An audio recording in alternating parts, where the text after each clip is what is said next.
Halo pemirsa, apa kabar Anda dimanapun berada, dari Sabang sampai Merauke, dari Miangas sampai Pulau Rote. Saya berharap Anda sekeluarga tetap dalam keadaan sehat, sejahtera, dan selalu berbahagia.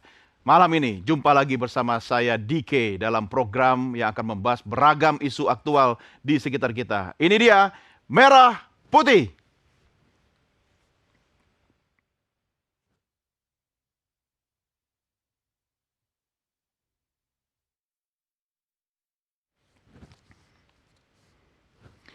Langkah Garuda tak selalu mulus.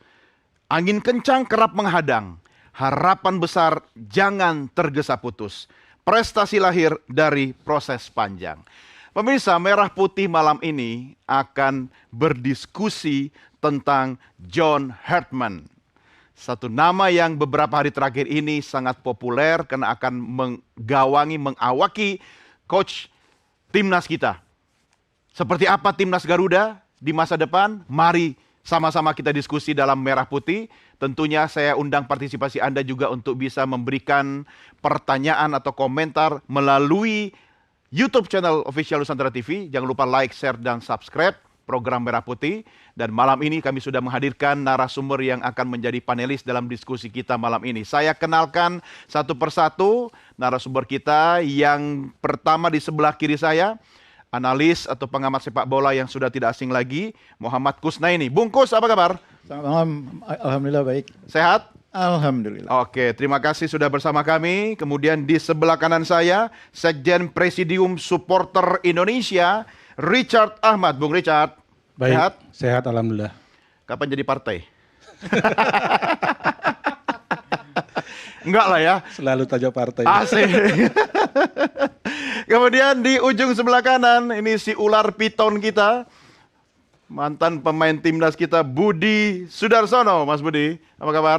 Baik, alhamdulillah. Sehat. Panggilnya Budi Gol kan ya? Apa aja lah. Budi Gol, ular piton, weh, dahsyat ya kan. Terima kasih Mas Budi sudah bersama kami kembali. Dan saya juga sudah terhubung melalui sambungan Zoom, pelatih timnas kita periode 2012-2013, Neil Maizar. Coach Neil, selamat malam. Salam, hormat semua. Apa kabar Coach? Kabar baik Bang, alhamdulillah. Siap, terima kasih Coach sudah bersama kami malam ini. Malam ini, mari kita akan diskusi sama-sama tentang penerus Anda. Ada Coach John ya kan.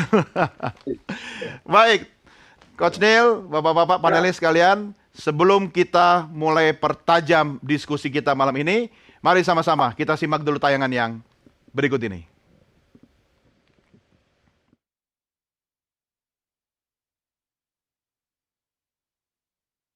Kalau begitu saya duduk.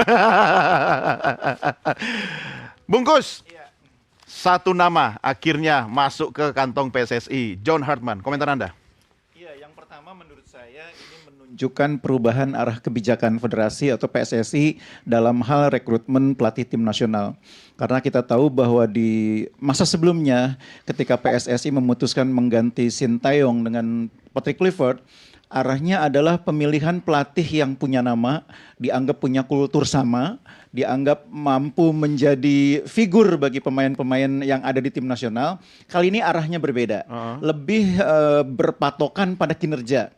Jadi Hartman ini dipilih kan kalau dari segi nama, ini kan nama yang tidak bisalah dibandingkan dengan Kluivert ya. Iya. Dengan Sintayong pun tidak bisa dibandingkan. Maksudnya yang ini benar-benar pelatih yang sebelumnya artis, selebritis. Jadi kita betul-betul memilih seorang pelatih yang proven track recordnya. Membawa Kanada masuk Piala Dunia, membawa Kanada lolos setelah 36 tahun berjuang, 17 Emang pertandingan. Curaçao nggak termasuk?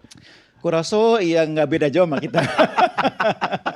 Jadi kita betul-betul memilih pelatih bukan based on nama besar, bukan based on kesamaan latar belakang, tapi based on kinerja. Ini saya pikir perubahan arah kebijakan yang harus kita apresiasi. Tonnya positif ya? Menurut saya positif. Optimisme karena, seperti apa nih? Jadi sebagai pelatih, saya melihat John ini mungkin figur yang tepat bagi Indonesia kalau kita bicara tentang program jangka menengah. Jadi dia bukan dipilih untuk sebulan 2 bulan atau setahun 2 tahun, tapi kita bicara tentang target besar menuju Piala Dunia. Dan kalau kita bicara Piala Dunia, minimal kan terus bicara 4 tahun. Oke. Karena di Kanada pun Ya. dia membuktikannya sudah 4 tahun. Ya, ya. Walaupun sebetulnya Kanada ngasih waktu sama dia itu sebetulnya 8 tahun. Ya, ya. Tapi 4 tahun dia bisa buktikan bahwa bisa lolos ke Piala Dunia. Jadi kalau kita memilih Herman sekarang nih, kita harus siap melihat prosesnya itu mungkin tidak simsalabim. Oke. Tapi kita harus menunggu progresnya itu secara bertahap Ya. dan kita harus memberi dia waktu, memberi dia ruang untuk mengembangkan konsepnya, filosofinya. Kita uji paling dekat itu nanti Piala Asia 2017. Berarti karirnya bakalan panjang di PSSI. Mudah-mudahan tidak setiap saat berubah-ubah kebijakannya, karena itu yang kadang-kadang mengganggu progres tim nasional. Itu kalau pikiran para pejabat di federasi itu hari ini tiba-tiba berpikir kayaknya seru ya kalau ganti pelatih. Oh, banyak yang kayak gitu ya? Hah? Siapa sih, Bung? Mudah-mudahan. Anda mau mengatakan bahwa federasi sekarang sudah insaf gitu, kembali ke jalan yang benar.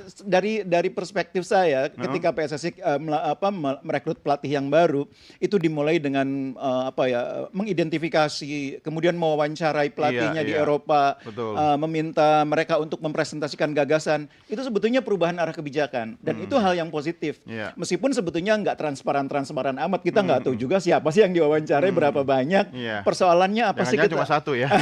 Persoalannya apa sih kita nggak cocok sama Van Bronckhorst? Oke. Apakah benar soal gaji atau ada soal yang lain? Itu nggak terlalu terbuka, tapi oke lah. It's bagian dari proses ya. Menurut saya yang penting tuh ada kesadaran di federasi bahwa sekarang mereka tidak lagi melakukannya secara individual. Bukan keputusan personal katakanlah ketua umum, tapi bagian dari keputusan besar yang dibuat oleh komite eksekutif. Meskipun prosesnya belum sempurna, tapi arahnya positif. Oke, saya ke Coach Neil dulu. Coach Neil, komentar Anda tentang hadirnya penerus Anda apa, Coach? Pertama Bang gini, John Herman ini seorang pelatih yang punya experience yang bagus, punya knowledge bagus, ya. Habis itu dia juga sebagai motivator yang mulung, karena di dalam statement dia dimanapun dia berada, dia sudah mengilmui sesuatu yang ada di negara itu. Ini bagus buat kita. Mudah-mudahan ini apa yang ada di Grand Design dia di Kanada ini sampai membawa Piala Dunia 2022 dan juga putri dia buat 2017 ini akan memberikan perubahan yang signifikan terhadap sepak bola Indonesia. Jadi cocok dengan dengan Bang Hussein ini, bagaimana ilmu kepelatihan dia lebih tinggi daripada ilmu pemain gitu loh. Jadi karir sepak bolanya kan tidak begitu bagus, tapi karir pelatihnya sangat luar biasa. Iya. Dan itu terbukti di Kanada dilakukan, dia memberikan suatu kontribusi buat bangsa dan negara Kanada. Dan Gridden di sini ini tidak mudah seperti memberikan telapak tangan. Kalau udah Piala Dunia lah, itu negara itu udah cukup bagus dan karir pelatih itu udah top itu udah masuk Piala Dunia. Mudah-mudahan ini bisa nanti ditransformasikan ke Indonesia. Ya. Itu aja. Feeling Anda, Coach, dengan Ya. Bang Hartman ini seperti apa? Artinya bagaimana mengukurnya dalam waktu yang singkat? Sebenarnya bukan mengukur, Bang. Kita bisa melihat bagaimana dia kinerja dia nanti. Kan dia harus mengilmui apa yang ada di Indonesia. Ya. Dan seperti dia bilang ketika dia masuk ke Kanada atau ke Selandia Baru, dia bagaimana dia mengetahui budaya di negara itu seperti apa. Itu bagus. Nah, sekarang juga dia harus mengetahui budaya sepak bola Indonesia itu seperti apa. Kalau di Kanada seperti ini, di Indonesia seperti apa. Dan itu saya pikir itu akan lebih mudah. Karena dia akan membuat keluarga ini. Membuat keluarga dia, istri dia, anak-anak dia. Artinya dia fokus untuk bagaimana dia menyumbangkan menyumbangkan dirinya semua waktunya untuk sepak bola Indonesia. Dan mungkin dengan kedatangan dia lebih membawa keluarga ini menandakan dia fokus ke sini. Ya, ya. Dengan itu dia akan mengetahui bagaimana kehidupan sepak bola Indonesia, kompetisi sepak bola Indonesia. Dia datang melihat pertandingan satu ke pertandingan lain, dia datang ke Bandung, ke Jakarta, ke Makassar atau ke Maluku. Atmosfer itu akan dia lihat sendiri. Nanti dia akan bisa menyimpulkan karakter sepak bola Indonesia seperti apa, dan atmosfer itu akan dibikin desain sepak bola seperti apa untuk dia melatih di Indonesia. Ya. Di samping ada pemain luar negeri yang pemain Indonesia main di luar negeri di Liga Italia, di Liga Prancis dan di Liga Jerman, dan nanti mungkin secara keilmuan dia pasti sudah tahu. Karena kenapa dia memilih Indonesia? Pasti sudah mempelajari sepak bola Indonesia secara umum ya. bagaimana sepak bola Indonesia secara umum, dan bagaimana karakter pemain Indonesia secara umum, termasuk pemain Indonesia yang ada di luar. Ya, Harapan kita, ya harus ada perubahan dan tapi saya yakin nih, karena segi pelatih dia cukup di highlight. Gitu Bang. Oke, ya artinya Coach Hartman ini sudah siap untuk jangka panjang kayaknya di sini ya. Ya, panjang kan dia kontrak kan 2 tahun dan plus perpanjang 2 tahun. Iya, ya. Saya yakin dia sudah mulai belajar adaptasi kebiasaan orang Indonesia, yaitu makan ketoprak sama nonton Dracin. Mas Budi, John Hartman, gimana? Ya emang saya lihat arah kiblat kita sudah berubah ini kan. Wah, Anda sepakat dengan Bungkus ya? Ya, sepakat saya. Jadi kemarin kita Asia istilahnya kan, dia bawa tim Asia bisa lolos ke Piala Dunia. Habis itu walaupun apa namanya di tengah jalan, istilahnya belum selesai lah istilahnya. Tugasnya udah diganti dengan kiblat di Eropa, Belanda termasuk yang berbeda ya. Menurut saya berbeda apa namanya sepak bolanya. Nah sekarang kita beralih ke Eropa tapi Inggris nih kayaknya kayak gitu seperti itu kan.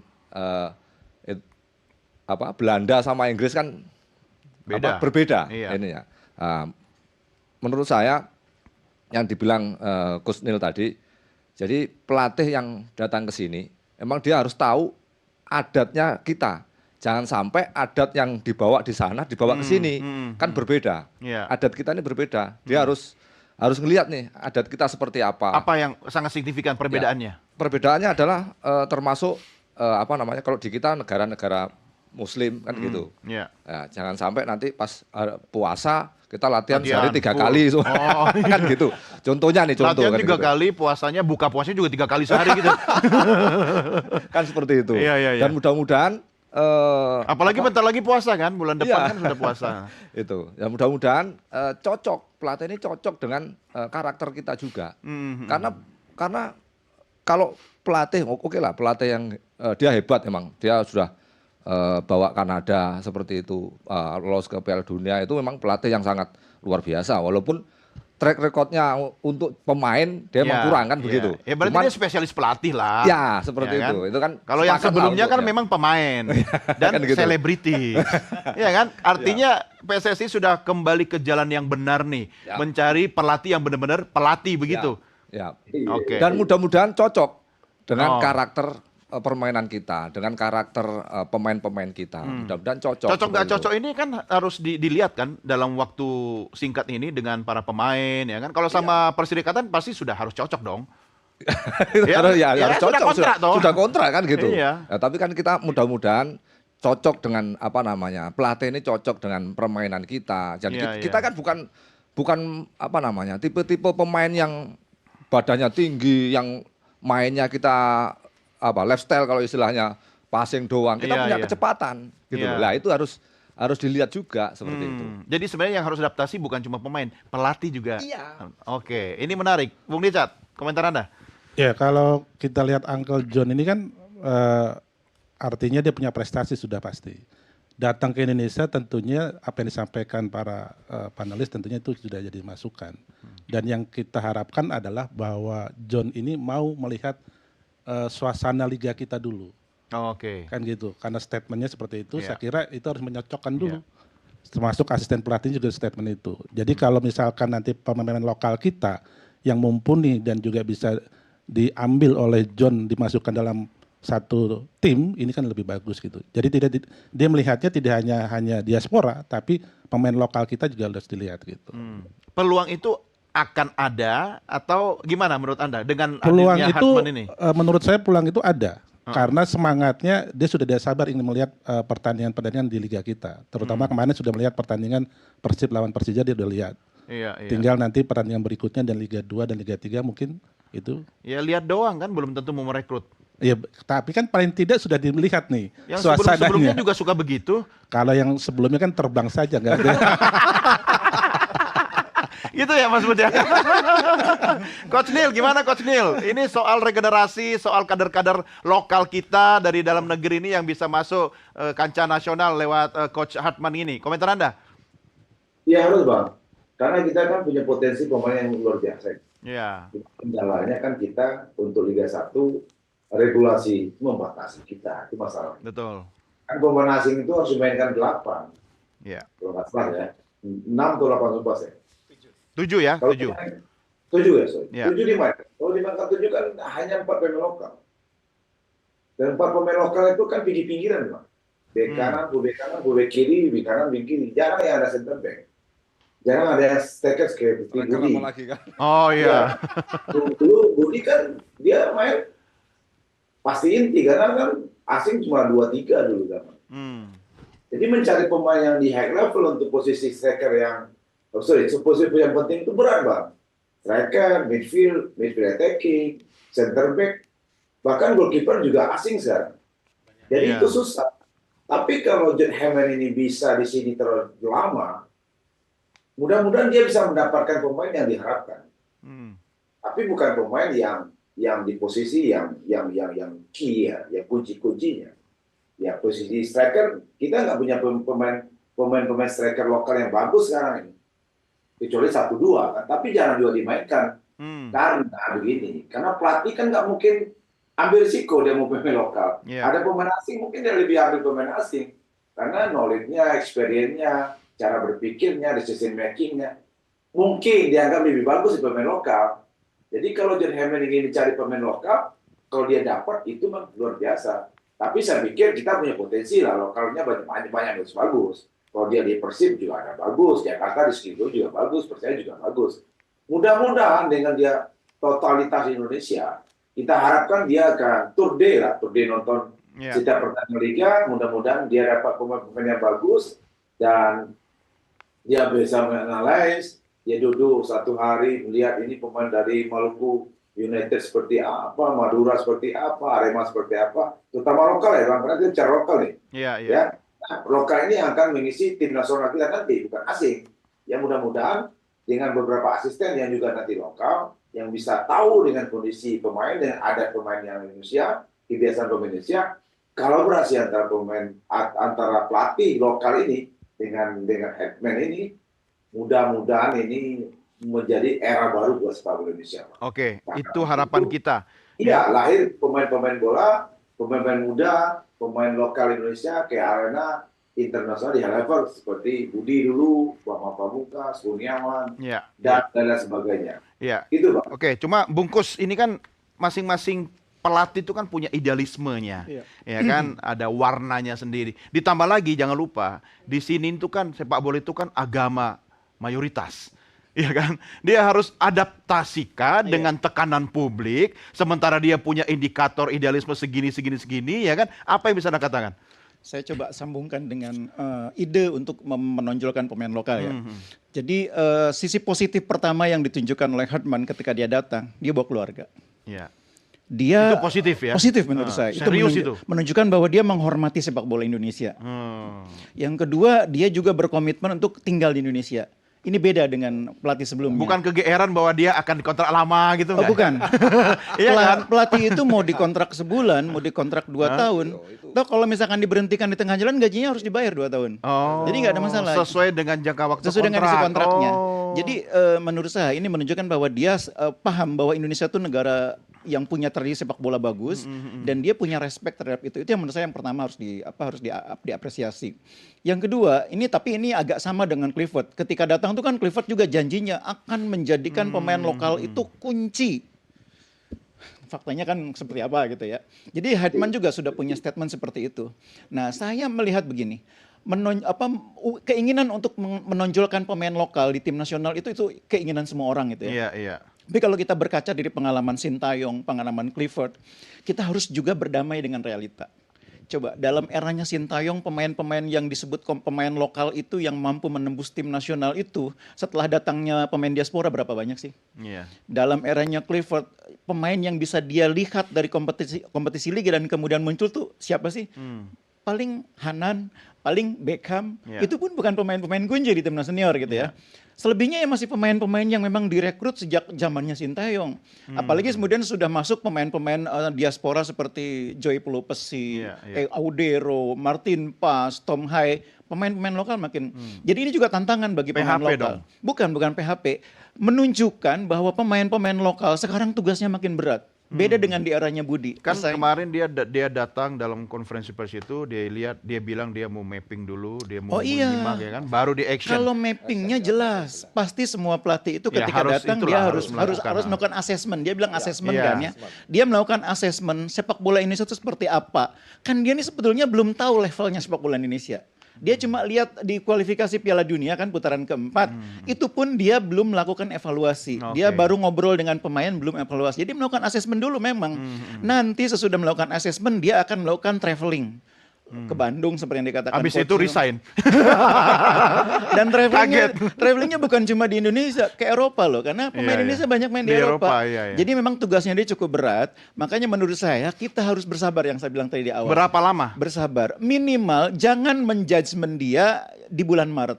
Itu pertandingan pertama bagi dia. Oke. Dan kesempatan untuk bersama pemain itu mungkin hanya sekitar beberapa hari sebelum pertandingan. Oh. Karena tim nasional problemnya itu. Iya, Cuma iya. 3-4 hari. Nah kalau yang di Indonesia lebih repot Iya, lagi. Yang terbang dari Amerika itu bisa 30 jam perjalanannya. Iya, iya. Main di Melelahkan. Indonesia. Nah jadi kita tidak boleh gegabah membuat judgement. Ternyata segini doang gitu. Ketika main di FIFA Oh, Series. kalau itu saya jamin enggak. Kan itu puasa menjelang Idul Fitri. Kita menahan diri sampai setelah Lebaran ya. Mana Mas Budi, gimana? Itu saya rasa sama. Saya rasa sama. Jadi menurut saya ya tadi ada sekelas info lah. Kalau dia resign kan itu 2 tahun. Jangan fokus ke situnya dong. maksudnya kalau Kan dia juga pasti pelatih- punya ekspektasi kan. Iya. Nah, tapi kemudian dia harus melakukan assessment Iya. gitu kan. Tapi pas resign ya itu pas dia terima Full. Iya, iya, terima iya. full gitu. Ah. Tapi menurut saya pelatih ini emang apa namanya gampang-gampang susah. Milih pelatih itu sebenarnya gampang-gampang susah. Kayak cari jodoh. Iya sama sama cari jodoh. Jadi cocok atau enggaknya. Jadi ketika kita pilih pelatih yang sudah kita tetapkan ini, ya jangan sampai oke lah kayak Piala Dunia itu apa namanya istilahnya goalnya lah istilahnya. Tapi jangan dilupakan bahwa kita masih ada turnamen-turnamen yang di bawahnya itu. Ya, tapi Lah, semua timnas itu kan tujuannya Piala Dunia, Mas. iya, cuman kan kita harus punya mental itu. Kita harus Oke. punya mental juara. Ini dia. Gitu. Iya kan? Tapi kalau kita hanya cuma tujuannya ke Piala Dunia, tapi yang di bawahnya kita nggak bisa ambil, sama aja bohong. Karena Piala Dunia ini sepak bola yang udah levelnya udah tinggi. Iya, harusnya Gitu. cocok dong, Harus Mas. membiasakan dari bawah. Nah, harusnya Gitu. cocok dengan Coach Hartman ini karena dia kan dikenal sangat keras dan disiplin kan untuk membangun mentalitas juara seperti yang Anda katakan tadi kan harusnya cocok dong. Iya, cocok. Iya kan? Iya, kalau dia seperti itu cocok emang. Tapi emang harus apa namanya? Itu tadi, emang harus agak lama Ya, perlu emang. waktu. Perlu waktu. Iya. Karena nggak bisa kita mengembalikan telapak tangan Ya susah. ngomong sama Kan supporter, gitu. ngomong. Ini sekjennya. Gimana Bung Richard? Kasih waktu dong. Ya yang pasti kita melihat track recordnya tadi pertama kan Ya. gitu ya. Artinya track record di Kanada dia bagus. Tapi belum tentu nanti pekerja di sini kan gitu. Makanya perlu waktu yang panjang. Dari hal apa namanya respeknya, komitmennya terhadap sepak bola Indonesia, saya kira itu dulu yang harus dibangun dulu. Baru tadi yang sampaikan Bungkus betul, harus lihat hasil evaluasinya seperti apa. Kan kalau dia ternyata tidak, ya pasti supporter pasti akan teriak-teriak lagi kan gitu. Iya, Nah, iya. tinggal- Tapi kan supporter juga harus diedukasi. Dia harus Iya, paham betul, ini betul. sebuah proses yang nggak bisa instan. Iya. Ya kan? Artinya saya kemarin bicara ke beberapa teman-teman juga kita lihat dulu apa namanya dia melangkah di Indonesia seperti apa. Iya. Karena baru kita Laga Maret nggak masuk hitungan dong ya? yang enggak lah. baru. Supporter Indonesia tuh sabar loh, jangan salah. Zamannya Sintayong itu kan jatuh bangun, kita Iya, iya. cintanya sama timnas tuh nggak pernah berkurang. Iya, iya. Baru kemudian menjadi agak kurang sabar waktu disakiti. Ya, diputus tengah jalan. Ya. Ini yang merasa Diputus lagi sayang-sayangnya. yang merasa tersakiti siapa sih? STY atau Bungkus ini sebenarnya? gitu. Iya. Nah itu kita harapkan kita juga belajar ya dari pengalaman-pengalaman seperti itu ya. Coach Neil, kira-kira nasib Coach Hartman ini apakah akan seperti STY yang lagi sayang-sayangnya kemudian tiba-tiba dapat surat putus cinta, atau kita bisa optimistis dia mungkin saja karirnya lebih panjang di Indonesia. Mungkin begini Coach, sudah ada deal-dealan dengan perserikatan bahwa dia akan lebih panjang, makanya dia bawa keluarga juga ke Indonesia. Komentar Anda Coach? Ini Bang, kalau kita mengontrak pelatih, pertama kita harus kita percaya. Yang kedua, kita harus mempercayai pelatih. Jadi apapun keputusan dia, apapun keinginan dia, iya kita turutin aja gitu. Habis itu kita evaluasi. Habis itu kita sabar. Jangan buru-buru. Karena membuat suatu tim yang utuh itu nggak mudah. Seperti yang kita bayangkan memberikan telapak tangan. Apalagi Indonesia dengan ratusan juta penduduknya itu, harapannya kan tinggi nih. Kemarin hampir masuk Piala Dunia, masa ini nggak masuk Piala Dunia? Dan tidak semudah itu. Di Kanada dia bisa masuk, Piala Dunia, Indonesia apakah bisa? Belum tentu. Oleh sebab itu kita tunggu prosesnya bagaimana dia mengilmui dari sepak bola Indonesia ini secara utuh. Nah, setelah itu dia berkolaborasi dengan beberapa pelatih, asisten pelatih, apa yang harus dia bikin. Setelah mengetahui itu, setelah itu baru dia berkolaborasi dengan pelatih-pelatih yang ada di Liga Indonesia. Terus kalau bisa dia komunikasi kan, seperti di pelatih Bandung, pelatih Persija, itu kan pelatih luar negeri semua itu, lokal di masa itu. Ini penting. Ini penting. Kenapa? Karena mereka kan ambil juga ini pemain lokal itu. Nah, ini yang harus dikerjakan oleh John. Nah, kalau kita bilang apakah dia putus di tengah jalan? Ya kita lihat aja nanti. Mudah-mudahan dia tetap di on the track. Tapi kalau dia on the track lebih bagus, ya kita kasih kesempatan dia lagi 2 tahun berikutnya. Target Piala Dunia Bang, 2030. Tapi kan untuk masukkan 2030 kan nanti ada pra Piala Dunia, bisa dari 2018, bisa 2019, tergantung situasi aja. Gitu Bang. Kita harap begitu dan Merah Putih juga tidak akan pernah putus di tengah jalan, tapi kita rehat dulu, kami segera kembali sesaat lagi.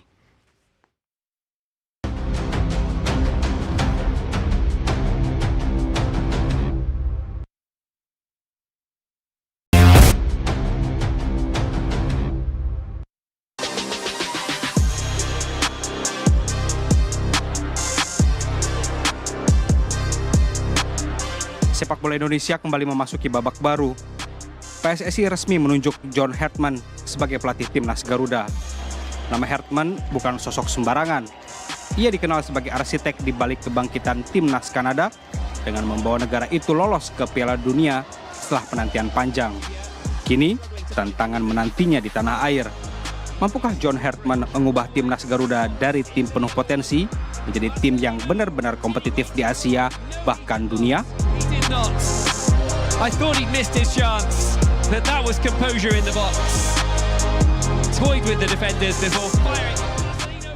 Malam ini di Merah Putih, kita akan mengulas peluang, tantangan, dan peta jalan timnas Indonesia ke depan di bawah komando John Hartman.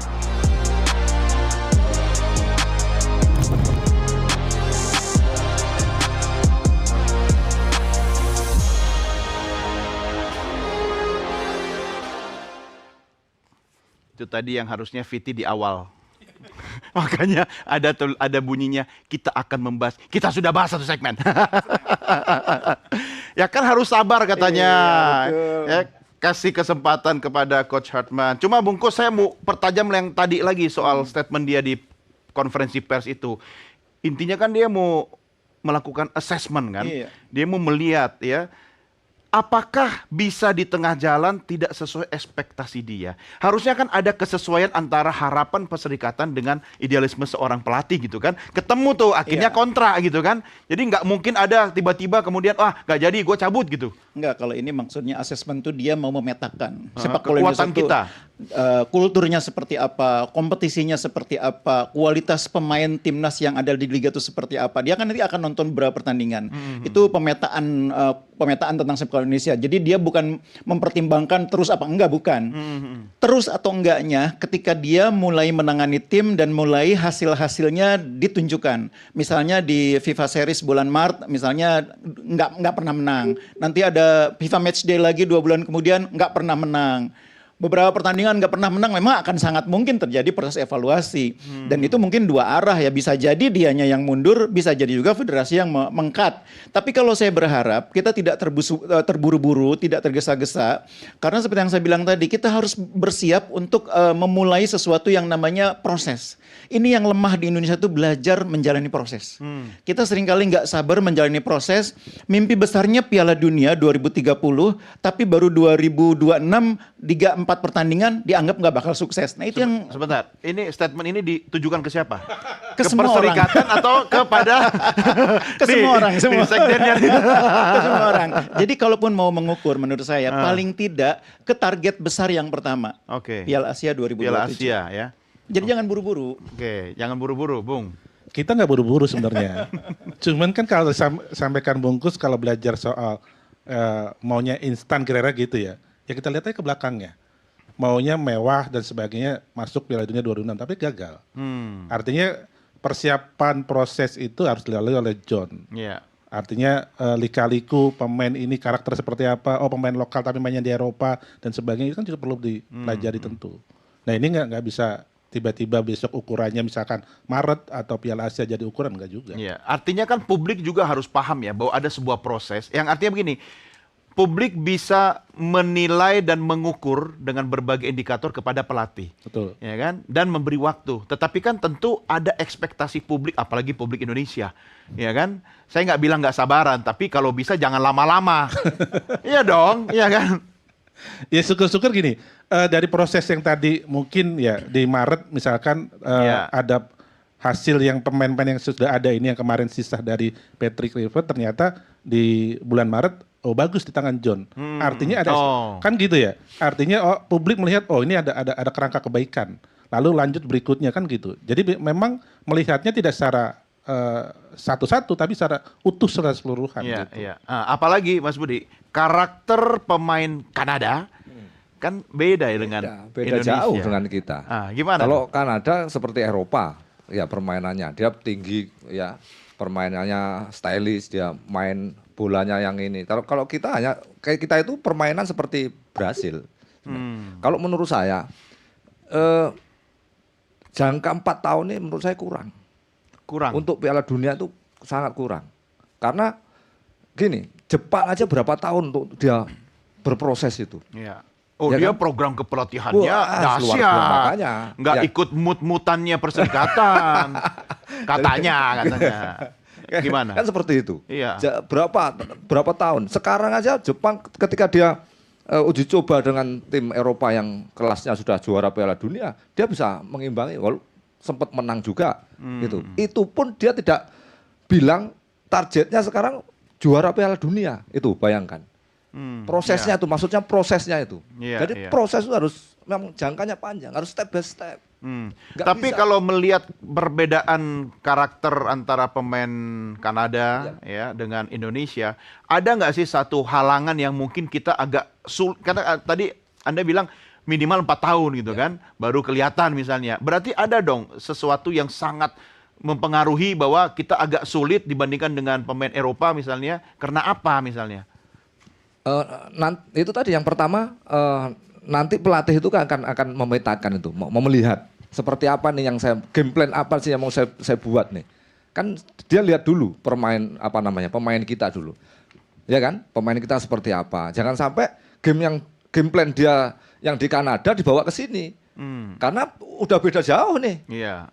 Nggak boleh plek-keteplek gitu ya di. Nggak boleh, maksudnya disamakan nggak boleh kan begitu. Kan kita ini kan kalau dibilang permainan kayak Brasil lah. Kita punya kecepatan. Tapi kalau untuk main yang stylish kita nggak bisa. Main yang kayak pemain Eropa itu kita Tapi kan susah. kita Eropa juga, Mas. Kan itu Indonesia lah sebenarnya udah nggak Eropa lagi. Ya enggak, maksudnya kalau dari fisik, kemudian saya nggak tahu apakah itu pengaruh apa enggak. Ya kalau yang di Eropa sangat mendukung kita karena di kompetisinya dia kan berkompetisi dengan sangat baik sekali gitu kan, sangat bagus gitu. Jadi ke sini kan kita nggak semuanya dari Eropa. Pemain kita ini nggak semuanya dari Eropa gitu loh. Kan ada yang mungkin dari Thailand, mungkin ada yang di Liga Indonesia kan seperti itu. Itu kan harus menyatukan seperti apa kan begitu. Iya, dan karakter kedisiplinannya juga beda-beda ya, Bung Iya Richard. beda. Karena kan kalau kita lihat gini, John ini kan memang pasti akan melihat dari hasil sebelumnya. Patrick ini skemanya seperti apa, lalu ST seperti apa. Walaupun kalau ST sama John agak kemiripan ya, kalau pemain belakangnya. Tapi kan belum tentu juga akan sama. Jadi betul kata Budi Gol, bahwa semuanya harus coba di mapping satu-satu oleh John. Gitu. Oke, nah makanya sabar. Kan mapping satu-satu. Coach Neil, ini kan kata kuncinya bukan cuma di program, assessment, tapi tim kepelatihan. Ya kan? Dengan asisten-asisten pelatihnya. Apa yang bisa disampaikan, Coach? Iya, ada namanya tim GBN Team. Tim GBN Team itu artinya seorang head coach itu harus dikelilingi, harus dibantu oleh orang yang expert di bidang. Ya. Ini yang harus dia cari. Nah, yang pertama tentu ada namanya asisten coach, goalkeeper coach, physical trainer. Dan itu orang-orang yang ahli itu adalah orang-orang yang benar-benar dia tahu dengan apa yang dia kerjakannya. Karena kalau dia tidak dikelilingi dengan orang yang ahli, program ini tidak akan jalan semaksimal mungkin sesuai dengan ekspektasi dia. Dan orang-orang ini tentu yang dia pilih.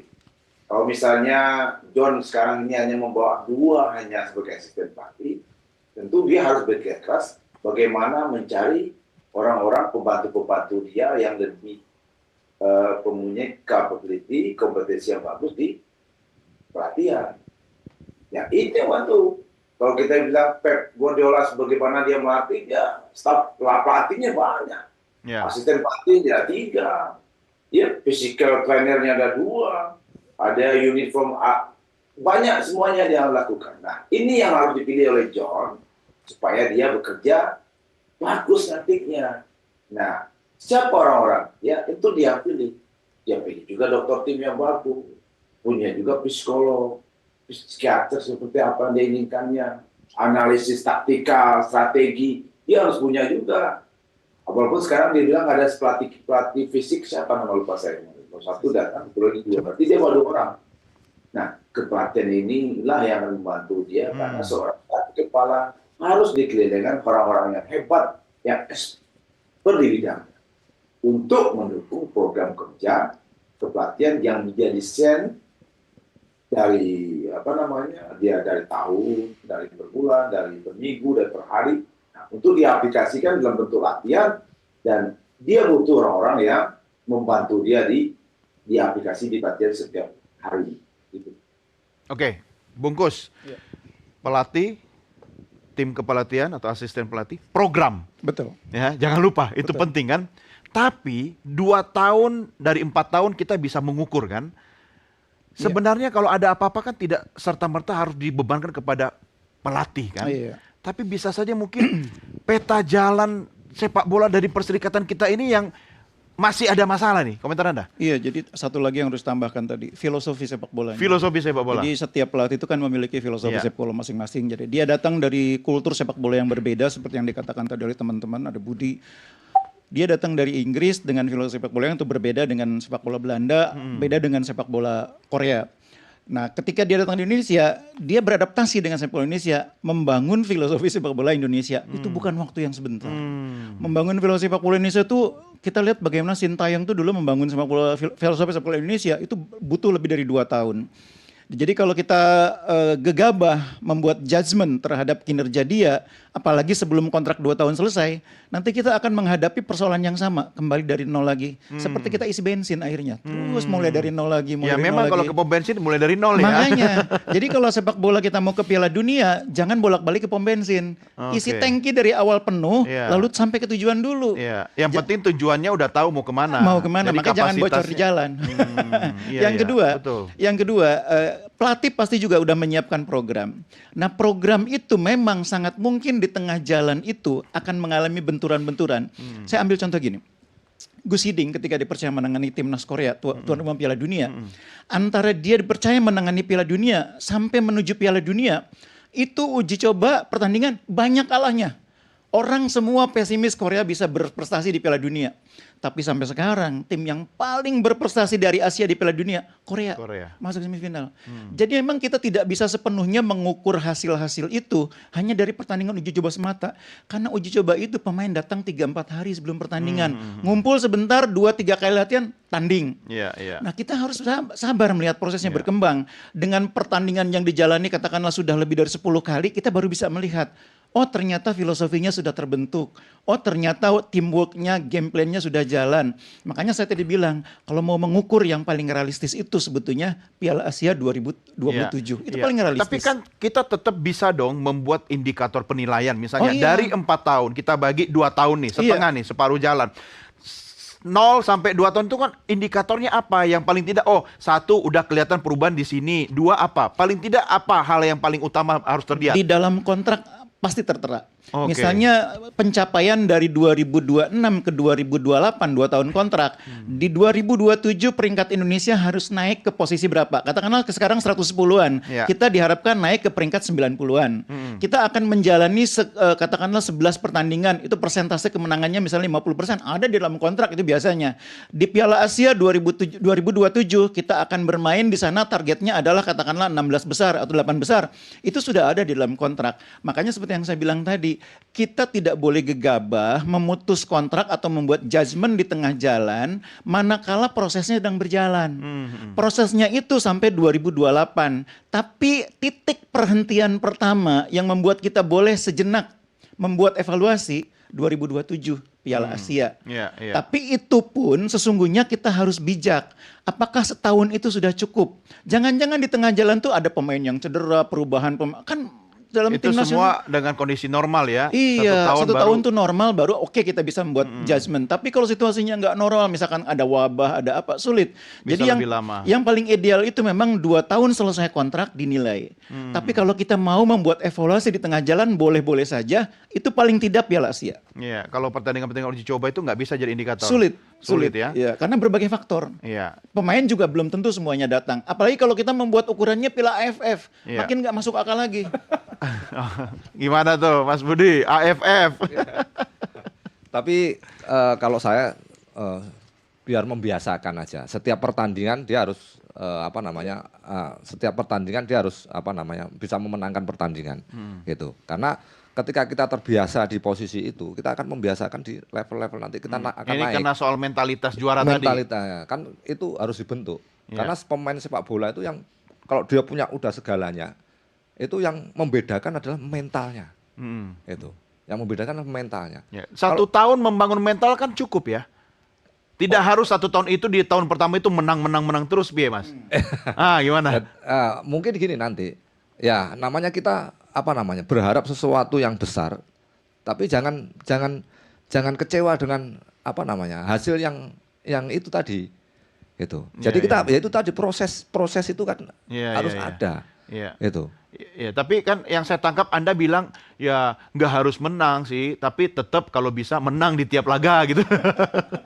Itu harus, maksudnya harus ya harus berjuang semangatnya untuk itu. Jadi kan main kelihatan bola di mana-mana pasti pengen Pasti, menang. iya. Niatnya Kelihatannya menang. seperti Tapi itu kan kan. ingat kita ini proses. Iya. Tadi yang saya Iya. katakan Mas Budi bilang Jepang itu kan beda banget. Dia program kepelatihannya itu beda sekali. Sampai sekarang mohon maaf, Jepang nih kita lihat pelatihnya aja kita bosen udah. Udah berapa tahun dari sampai 10 tahun ada lebih kan itu. Kita sampai bosen itulah. Ya itulah ya maksudnya mungkin kontraknya 300 halaman, Mas. Bung Richard, komentar. Ya saya kira dalam kurun waktu setahun ini John harus coba tadi pembenahan secara internal dan pengenalan secara dalam materi pemainnya dulu. Iya. Dari situ artinya bekerja secara internal ke dalam, baru nanti ekspektasi yang disampaikan Bungkus betul 2027 itu menjadi ukurannya tahun keduanya. Baru kita lihat sejauh mana perkembangannya. Nah, itu baru bisa kira-kira baru berjalan.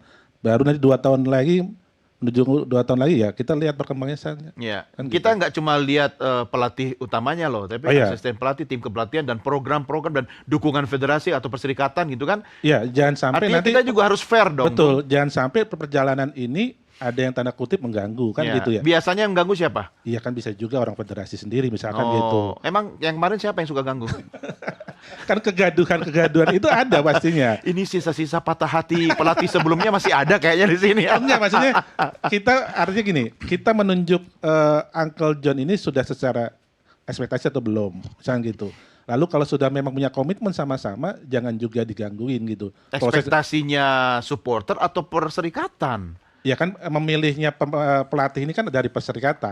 Artinya supporter kan ditanya juga tidak, kan begitu. Iya. Artinya supporter itu hanya Harus support, percaya. harus percaya apapun jadi keputusan. Iya. Nah, tapi prosesnya dalam menangani timnas ini tidak jangan dievaluasi di tengah jalan gitu. Oke, berarti Anda setuju minimal 1 tahun baru kita evaluasi? Oh iya, artinya kita lihat perkembangannya dan tentunya kita semua yang ada ini ya kita beri masukan, kritikan itu perlu. Ya, Gitu. oke. Coach Neil, realistis nggak sih kalau misalnya kita membuat indikator penilaian secara profesional itu 1 tahun pertama, kemudian tahun kedua atau separuh kontrak? Komentar Anda, Coach? Ya harus dibikin indikatornya, Bang. Oh, oke. Cuma kan sekarang yang bilang dia akan dipecat. Selama dia kontrak kan dia akan dipecat. Walaupun dia kalah 5 kali, 20 kali kan dia statement akan dipecat. Bang. Ya. Jadi tapi kalau indikator itu perlu dibikin. Indikator kepelatihan dia bagaimana progresnya dari hari per hari, dari minggu ke minggu, bulan per bulan, satu pertandingan lain, performa tim secara individual, secara unit, secara tim, itu perlu dievaluasi. Cuma masalahnya yang penting buat saya sih gini aja, Bang. Ya kita percaya sama John, kita lihat kinerja dia seperti apa. Nah, nanti kalau perlu evaluasi itu tergantung kontrak dia. Di kontraknya yang mana? Dia kontrak di 1 bulan perjalanan, kalau ada evaluasi diberhentikan, atau di kontrak itu selama 2 tahun tetap berjalan tidak akan diberhentikan, kan ada itu kontraknya gitu, Bang. Jadi emang bias itu. Tapi kalau membuat indikator perlu, karena kan indikator kerja pelatih itu kalau nggak dinilai dia nggak juga ada tekanan juga nggak bagus. Nah, Iya. itu, Bang. Cuma Coach Neil, kadang-kadang saya berpikir gini loh, bagaimana dengan citra Indonesia khususnya perserikatan di mata internasional kalau kita ada presiden sering-sering memberhentikan pelatih itu di tengah jalan. Apa yang bisa Anda sampaikan? Aduh, kalau dia berhenti kan kita nggak bisa ngapa-ngapain. Nggak lama-lama nggak ada lagi yang mau jadi pelatih di timnas PSSI. Tapi nggak bisa juga, Bang. Karena kalau ya saya nggak mau ngomong lah sepak bola itu mau unit itu. Seksi, Bang. Iya, iya. Kalau masalah, tetapi kalau sesuai kontrak sih nggak apa-apa. Kan biasanya kalau kontrak itu misalnya 3 pertandingan tidak menang, Anda akan evaluasi. Ya. Boleh. Tapi kalau nggak ada kontrak, itu yang dipertanyakan kenapa, why. Itu aja. Ya, oke. Bungkus, satu saja, Bung. Yang sederhana dan mudah diterjemahkan oleh supporter bahwa ini merupakan indikator ada progres dari Coach Hartman. Ya, jadi indikator performa itu bisa ditunjukkan oleh 2 hal. Pertama hasil, kedua kualitas permainan. Kita kan ketika pada masanya Sintayong kan tidak semua hasilnya positif. Tapi masyarakat puas dengan performa pemain di lapangan. Itu ditunjukkan misalnya dengan fighting spirit. Ditunjukkan dengan cara mereka menyikapi setiap pertandingan seperti apa. Jadi memang tidak semua itu diukur melalui hasil pertandingan. Jadi kinerja pemain di lapangan, cara kita bermain, cara kita menyikapi mentalitas menghadapi lawan yang peringkatnya jauh di atas kita, itu juga nanti akan menjadi value yang membuat orang bisa terpuaskan. Tidak selalu skor ya. Terpenuhi ekspektasinya. Jadi makanya saya bilang jangan hanya semata melihat dari hasil-hasil, tapi progres tim ini. Progres itu bisa dilihat ada yang tangible, ada yang intangible kan. Nah kalau hasil memang bisa terlihat dengan mudah, nanti berimplikasi terhadap peringkat FIFA. Tapi yang intangible itu juga tidak kalah penting. Hasilnya mungkin bagus, tapi secara permainan kita nggak berkembang, kan sama juga. Karena nanti pada akhirnya kan ujungnya kita kan berharap dengan progres permainan yang meningkat, kita permainan bagus, hasil akhirnya pun akan bagus. Kalau hasil bagus semata boleh jadi karena faktor luck, dapat penalti terus gitu misalnya gitu ya.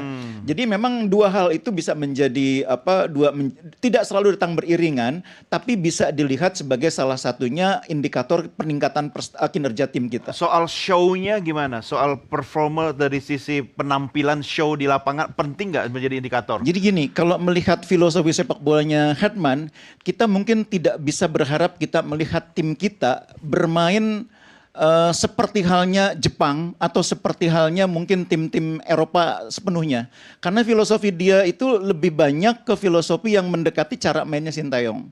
Defend counter, pressing, kerja attacking, immediate pressing. Jadi pemain itu harus siap lari, siap kerja, dan itu agak-agak mirip memang dengan zamannya Sintayong. Kerja keras. Makanya nanti yang akan dihadapi oleh pemain itu adalah cara bermain yang lebih keras dibanding eranya Clifford, cara berlatih yang mungkin sama kerasnya dengan era Sintayong.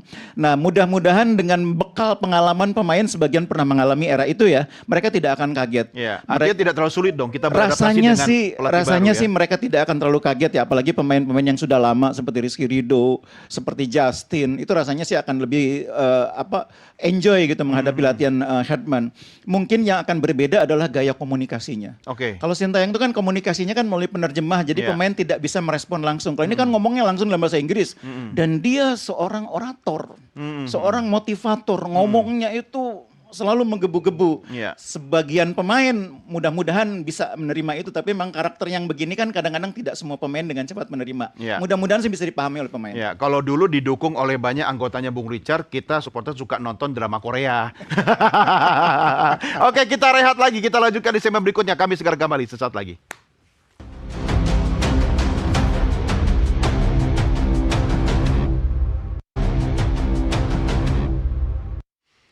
Kita lanjutkan diskusi kita di Merah Putih. Saya kembali ke Mas Budi.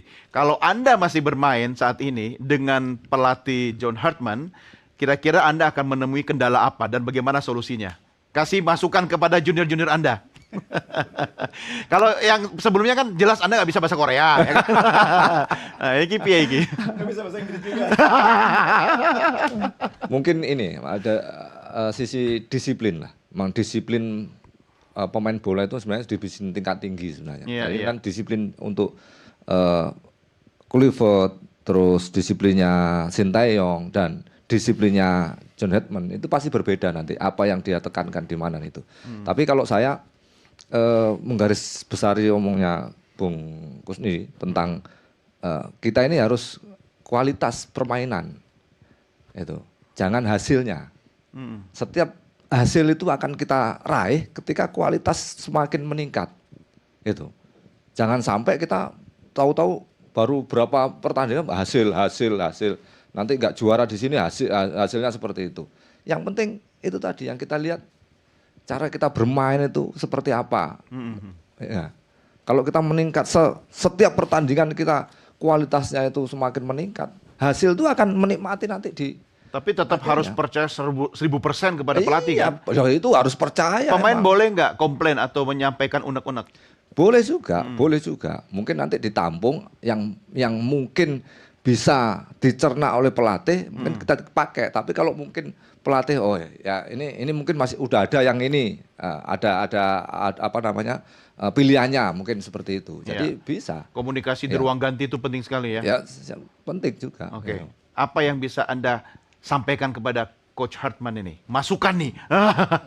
Kalau saya masukannya sabar saja. Sabar. Karena orang Indonesia itu pengennya hasil. ngomong sebelah.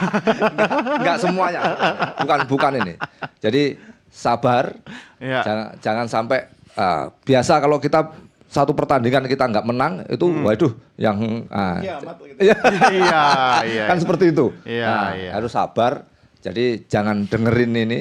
Yang penting kualitas permainan itu kita semakin meningkat. Nanti pasti hasilnya akan kelihatan itu pasti itu. Oke, Coach Neil, Anda sebagai orang yang dulu sering di ruang ganti, apa yang bisa Anda sampaikan kepada Coach Herdman sekarang?